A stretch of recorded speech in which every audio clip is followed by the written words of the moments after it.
Hi, this is Katie Proctor, the owner of Books with Pictures here in Portland, Oregon. And this is writer and critic Douglas Wolk.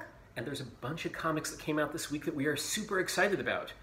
First off, the first issue of MCMLXXV, aka 1975, a lot easier to say, by writer Joe Casey, artist Ian McEwan, colorist Brad Simpson, designer Sonia Harris, and letterer Russ Wooten. This is gorgeous. It is, go ahead. It is an adventure story set in 1975 New York City about a cab driver with an enchanted tire iron and the demons and stuff she encounters in the course of her work. Now, Douglas, you like this for its attention to historical detail. It's verisimilitude. On the very first page, we see a knockoff of Papaya King somewhere around Times Square. You don't get more New York 1975 than that. Papaya and hot dog restaurants, it's really a New York thing. It's really not an anyplace else thing. There's historically accurate music stuff going on. Benny King's supernatural thing is playing and stuff. And there's also like giant supernatural monsters and stuff. So the giant supernatural monsters definitely do it for me. In particular, that our protagonist is a little girl. We see her as a little girl where she finds her destiny, and her destiny is both to drive a cab and to fight monsters. Yeah. This is really fun, historical-ish fiction. It's a monster fighting thing, but the place and time are so well done, and the protagonist is so enjoyable to see on the page. It's delightful. So yeah, 1975, #1. Also this week, this is Moth Whisper. Moth Whisper is a new book from Aftershock Comics by Ted Anderson and Jen Hickman, lettered by Marshall Dillon. Jen Hickman is also responsible for the coloring, which is fantastic. Like, it's a really, really smart, clever use of a limited palette. Yeah. So it looks like this. This is a. It's this. The setup is as a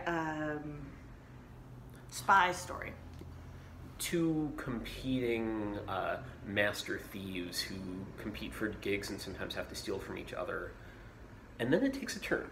And the turn is a really good turn that I don't entirely want to spoil for you, but it turns into, it ties into our protagonist, who we eventually meet, who is a younger kid who is non-binary in gender and who is tied into the lives of these super spies in a way that launches our story. One of the things I quite love about the way the story turns is that it has a doting robot AI figure, who I suspect we're going to be seeing a lot more of, which is a trope I really enjoy, who tells our kid to eat food and sleep and things like that. Yeah. What else did you like about this book? It's very clear, very clever science fiction. It plays on a lot of really familiar science fiction tropes and spy tropes, and then just flips them inside out and does something really fresh and entertaining with them, and it's super, super pretty. Yeah, I thought this was terrific. Moth Whisper, #1, also out this week. Also a book collecting Woman World, the Instagram strip by Aminder Dhaliwal. Okay, this is wonderful. This is a world where men have slowly, progressively, but entirely gone extinct, and we are left with a world full of women. It includes a sort of limited cast of characters a la Dykes to Watch Out For. We've got our little cast, and they have their internal dramas between them, but they're all sort of single-page gag strips that also work as single-page gag strips. There's a little girl character who provides the basis for a lot of what was life like in the old days gags. There's a lot of stuff involving a DVD of Paul Blart Mall Cop. You have to have role models. I really enjoy a number of things about our sort of sci-fi future setting. I enjoy the clothing, which gets just what does clothing look like in a world without male gaze? Well, there's a lot of random nudity, which I appreciate, but not everybody and not all the time, and sometimes you just want to wear your panties. I really enjoy the way that trans individuals are talked about in the story, because of course a world without men does not mean a world without trans women, and so we get some of those in the story, which is fantastic. It's funny and charming and sweet and full of really good punchlines. Yeah, a lot of good punchlines in this one. It's gag strips that kind of accumulate into a bigger story and a bigger world, and I love that about it. Yeah. So, Aminder Dalawal, Women World, pick it up.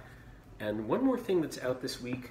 This is sort of a new book and sort of not a new book at all. This is Eric Schanauer's amazing project, Age of Bronze, the first volume of this. I sometimes say it's one of my absolute favorite ongoing comic series, and then I have to qualify that because there's like one issue every 2 years or something like that, but it's so good. This is Eric Schanauer's book about the Trojan War, and it's kind of combining every extant narrative of the Trojan War from, Homer, obviously, but also Shakespeare and other historical poetic sources, and the movie Troy, and Trellis and Cressida, and whatever else, and the late Bronze Age archaeological record, which is where a lot of what things look like come from. This is the first time that it has appeared in color, and it's gorgeous and beautifully colored, and has very thoughtful notes at the end of it, and it's so entertaining. Like, if you care about the Trojan War at all, or if you're just kind of curious about like what the Trojan War story is, this is just so engrossing and so pretty and so smart, and I love it, and I'm really happy it's finally in color, because people who don't necessarily get into black and white comics now get a chance to see it in color. Yeah, it's utterly immersive and enveloping and gorgeous, and I really enjoy what the color does for the piece. I think it's definitely worth rereading or picking up for the first time if you haven't seen it before. Thanks so much. We will see you next week.